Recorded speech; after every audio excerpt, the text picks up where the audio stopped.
창세기 4장과 5장입니다.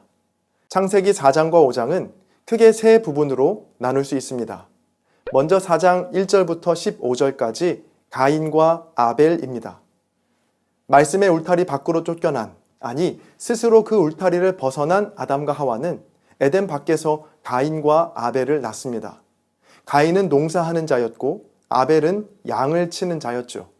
시간이 흘러 가인은 땅의 소산을 하나님께 제물로 드렸고 아벨은 양의 첫 새끼와 기름을 하나님께 제물로 드립니다.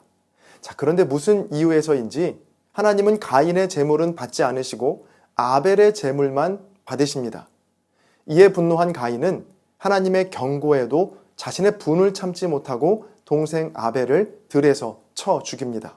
하나님은 가인에게 벌을 주시지만 그의 생명은 보호해 주십니다. 다음으로 4장 16절부터 24절까지 가인의 자손입니다. 죄를 지은 가인은 하나님을 피해 에덴의 동쪽 놋 땅에 거주하며 에녹을 낳고 그곳에 성을 쌓아 그 성의 이름을 에녹이라고 짓죠. 가인의 자손 중 무드사엘의 아들 라멕은 당대에 견줄 사람이 없을 정도로 승승장구했는데요. 라멕의 첫째 아들인 야발은 가축을 치는 자의 조상이 되었고 둘째 아들인 유발은 수금과 퉁소를 잡는 모든 자의 조상이 되었고 셋째 아들 두발 가인은 구리와 석쇠로 여러 가지 기구를 만드는 자가 되었습니다. 마지막으로 4장 25절부터 5장 32절까지 셋의 자손입니다. 하나님께서는 아담과 하와에게 죽은 아벨을 대신할 셋을 낳게 하셨고 셋의 아들 에노스 때부터 비로소 여호와의 이름을 부르기 시작했습니다. 이어서 5장에는 아담부터 이어지는 셋의 계보가 나오는데요. 대표적인 인물로는 하나님과 300년을 동행하다가 죽지 않고 하나님께로 올라간 에녹이 있고요. 그리고 우리에게 잘 알려진 노아가 있죠. 노아가 500세 된 후에 셈과 함과 야벳을 낳았다는 것으로 창세기 5장의 말씀은 끝이 납니다. 창세기 4장에는 인류 최초의 살인 사건이 등장하죠.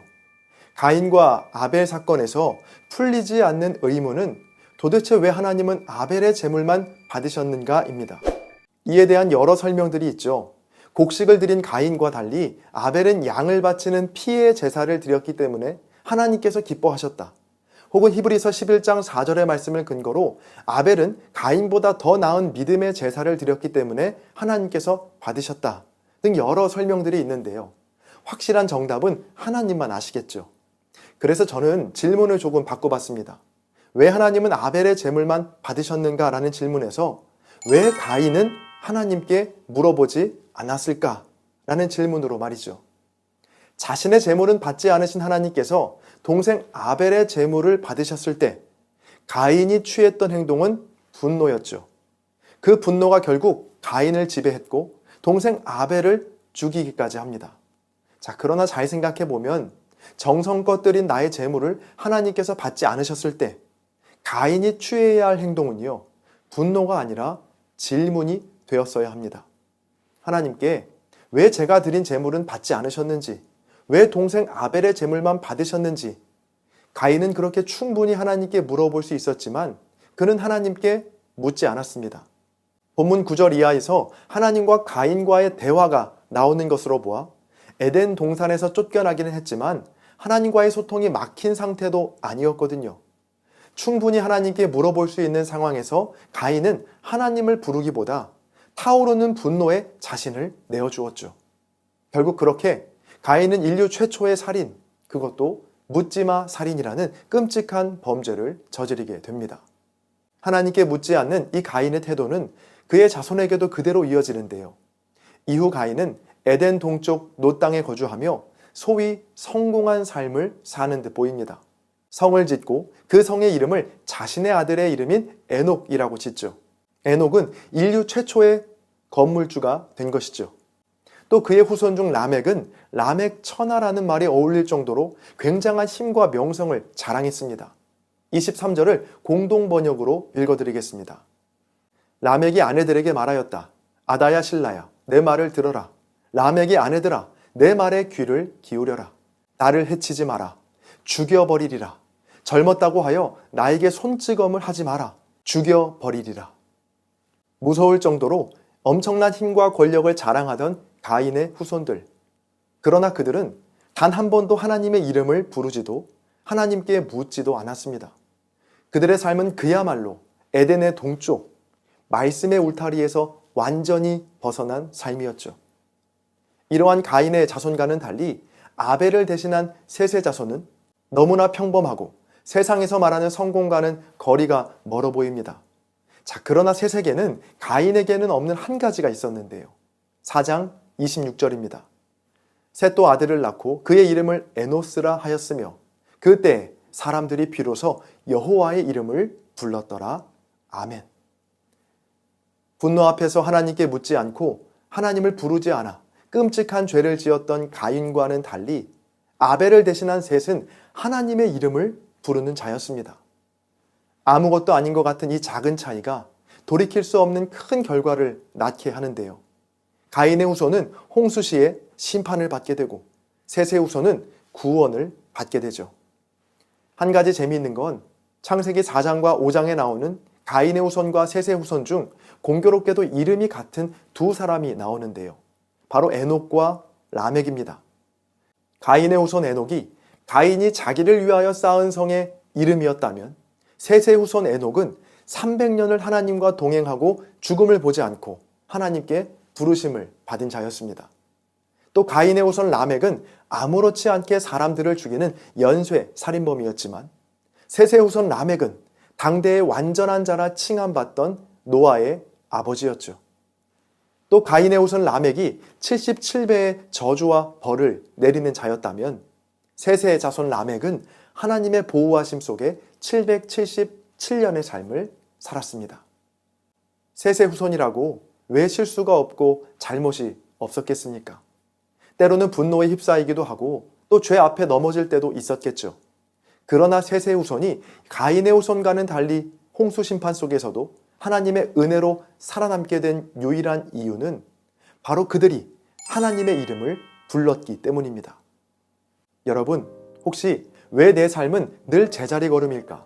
왜 나에게는 부와 권력과 명예가 주어지지 않을까 고민하셨나요? 그렇다면 우리의 고민이 달라져야 합니다. 왜 내 삶은 늘 제자리 걸음일까? 라는 고민에서 이제는 내 삶 속에서 하나님의 이름을 부르고 있나? 나는 하나님께 묻고 있나?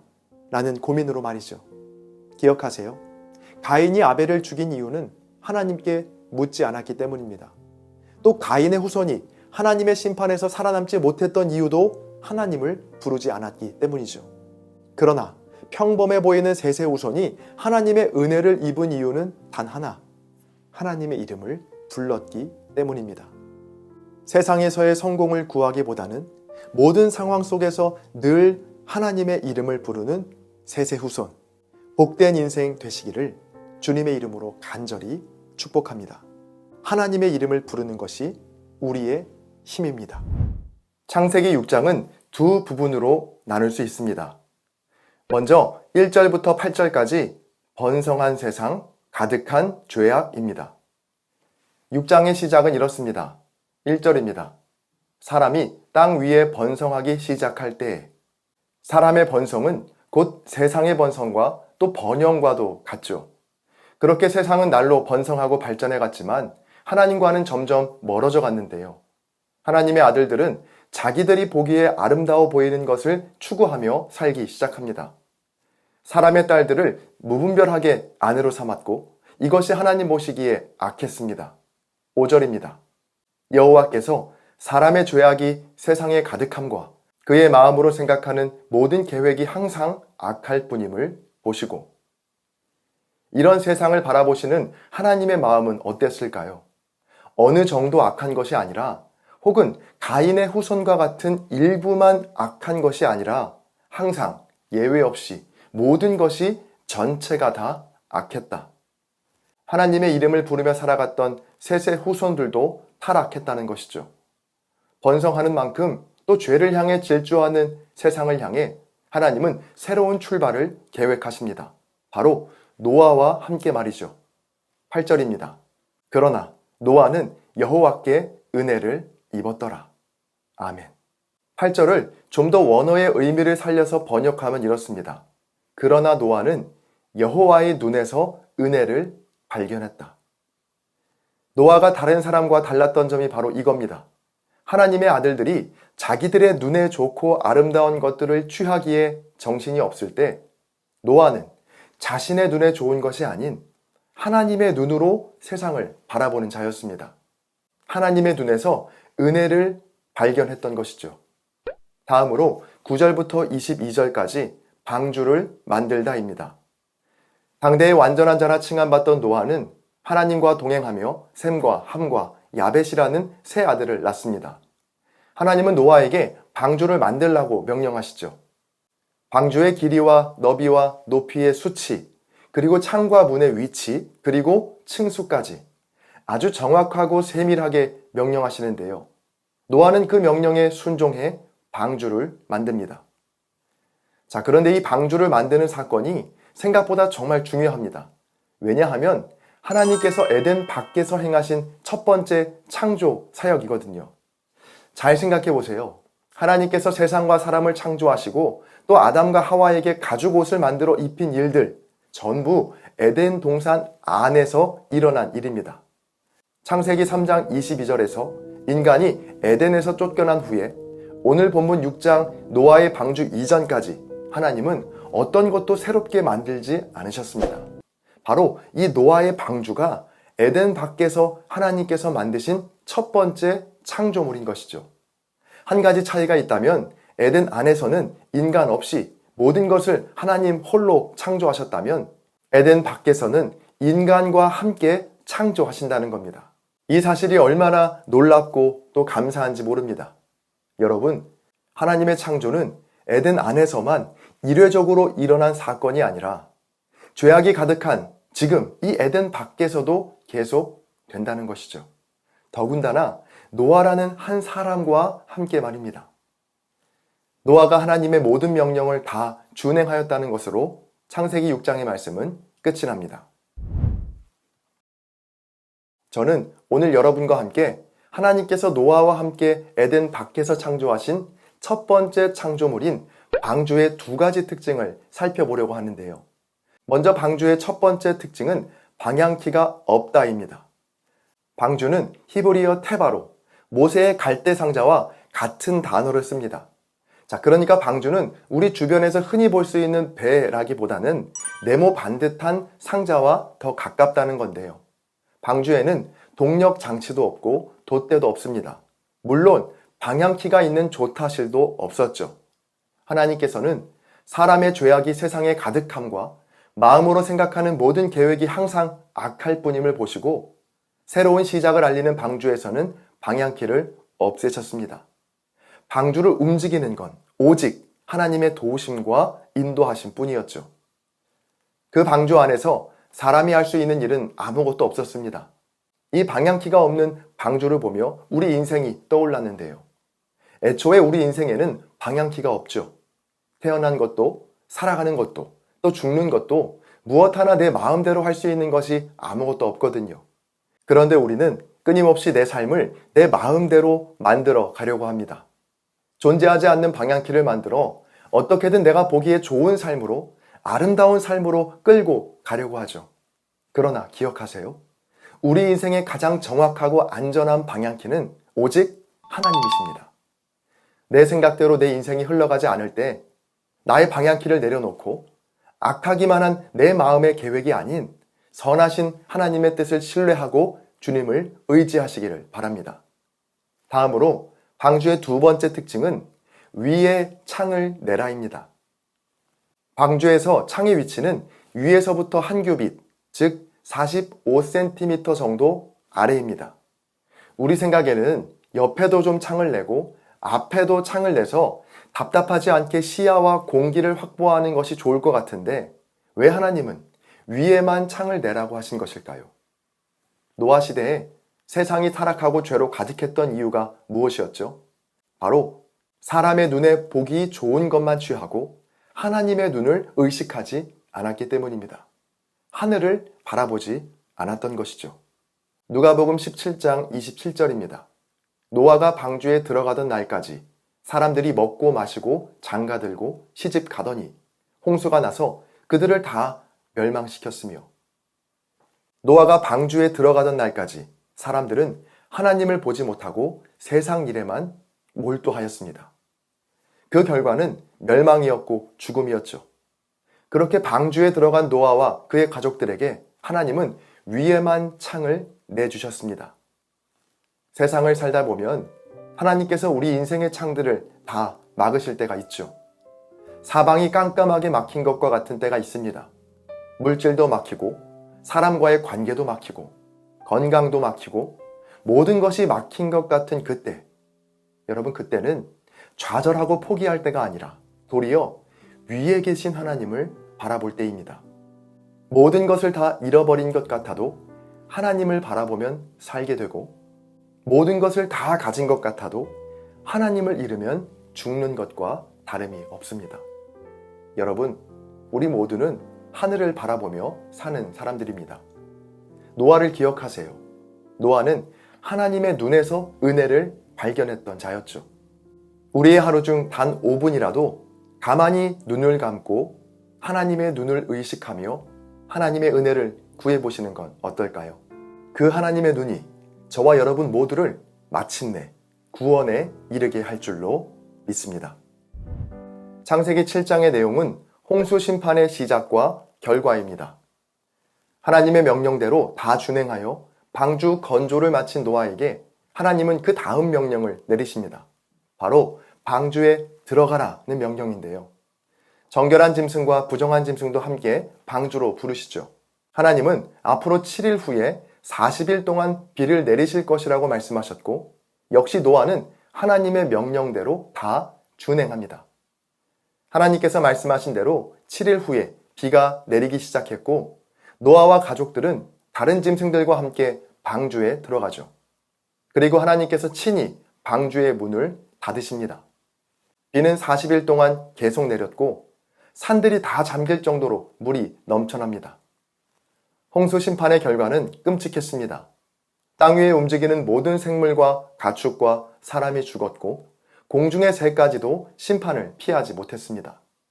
그렇게 물이 150일 동안 땅에 넘쳤다는 것으로 창세기 7장의 말씀은 끝이 납니다. 노아가 지켜야 할 하나님의 명령은 크게 두 가지였습니다. 첫 번째는 지난 6장에서 방주를 만들라는 거였고요. 두 번째는 오늘 본문에 나오는 방주에 들어가라는 거였죠.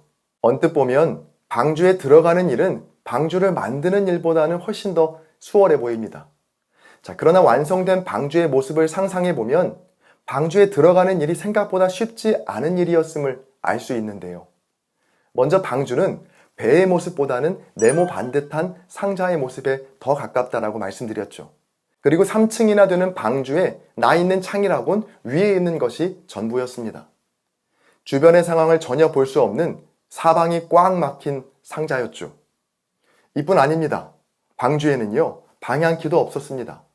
사방을 둘러볼 수 있는 창문도 방향키도 없는 이 네모난 나무 상자. 이것이 바로 노아가 완성했던 방주의 모습입니다. 여러분이라면 이 네모 상자에 여러분과 여러분의 가족의 목숨을 맡길 수 있겠습니까? 더군다나 이 방주에는요, 손잡이도 존재하지 않습니다. 16절에 보면 마지막으로 노아가 방주에 들어가자 하나님께서 방주의 문을 닫으시는 장면이 나오는데요.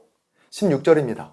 하나님이 그에게 명령하신 대로 들어가매 여호와께서 그를 들여보내고 문을 닫으시니라. 자, 문을 닫은 것도 노아가 아니었습니다. 노아의 의지와는 상관없이 하나님께서 문을 닫으셨죠. 이 말은 노아 스스로 열고 닫을 수 있는 문이 아니었다는 것입니다. 자, 지금 닫히면 언제 다시 열릴지 모르는 손잡이가 없는 문. 하나님은 노아에게 바로 그 방주로 들어가라고 명령하십니다. 그리고 노아는 그 말씀에 순종하죠. 5절입니다. 노아가 여호와께서 자기에게 명하신 대로 다 준행하였더라. 노아는 하나님의 명령대로 방주에 들어갑니다. 방향키도 손잡이도 없는 네모난 나무 상자에 자신의 인생을 던진 것이죠.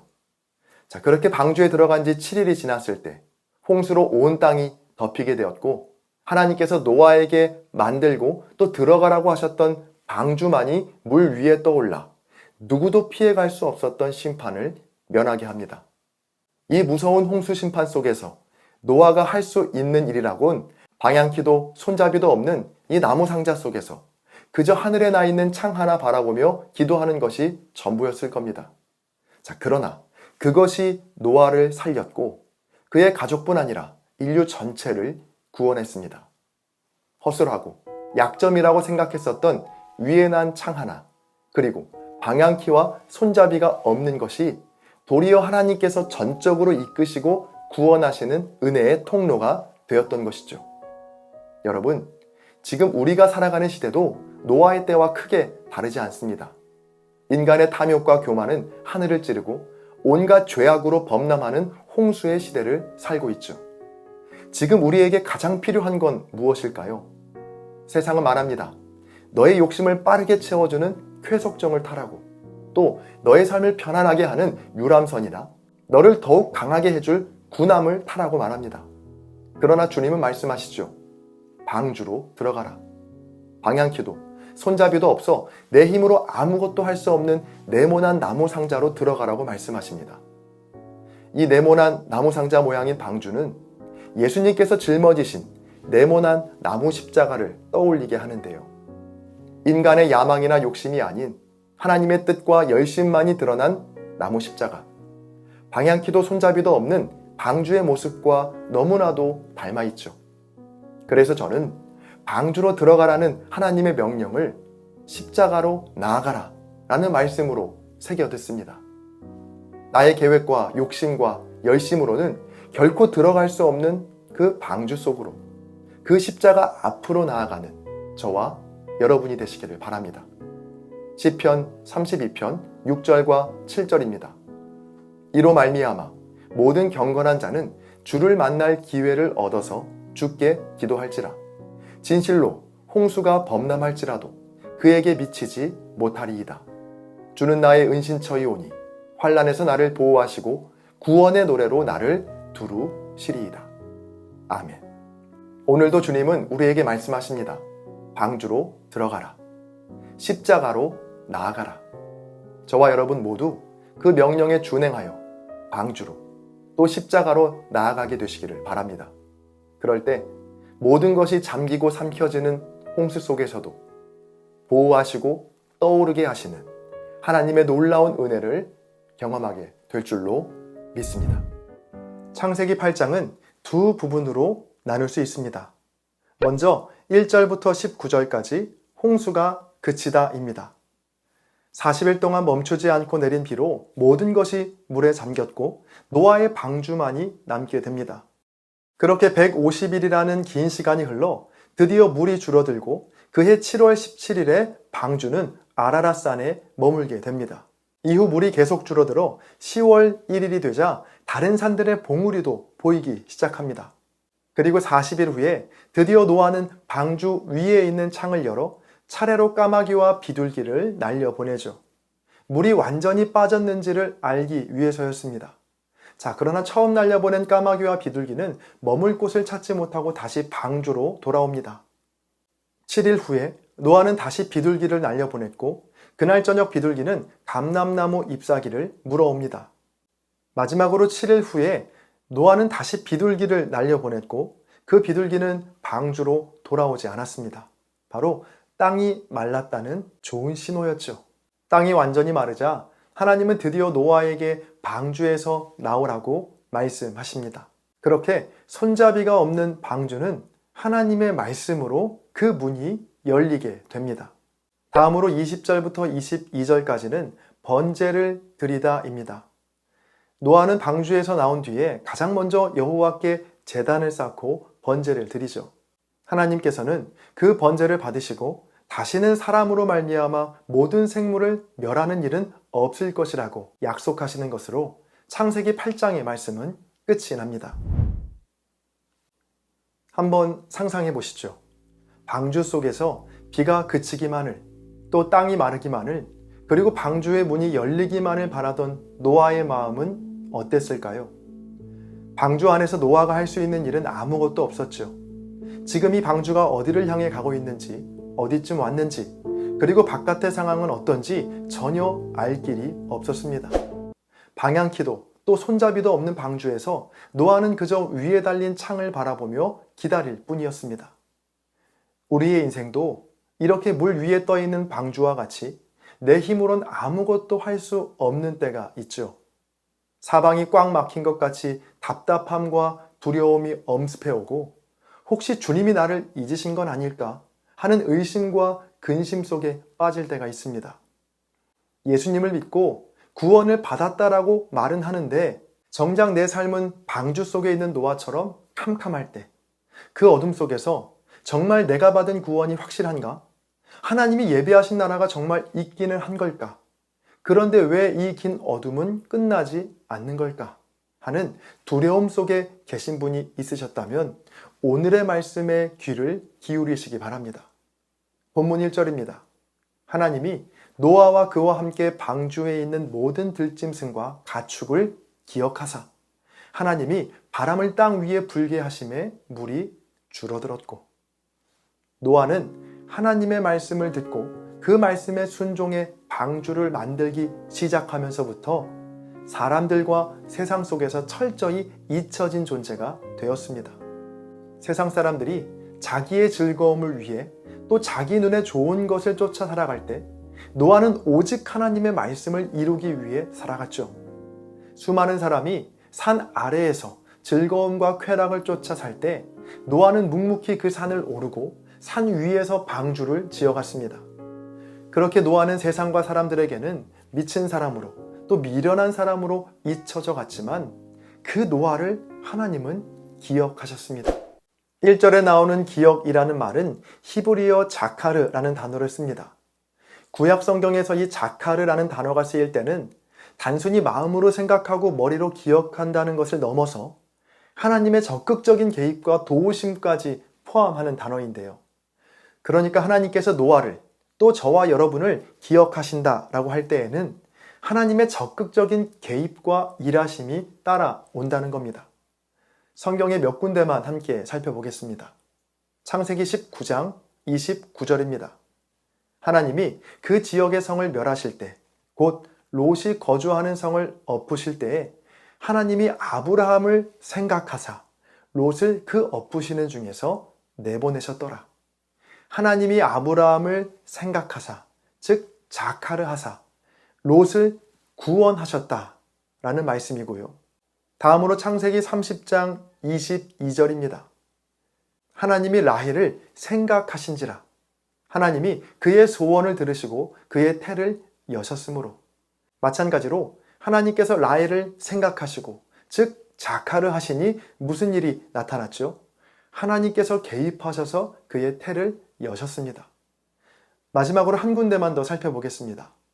출애굽기 2장 24절입니다.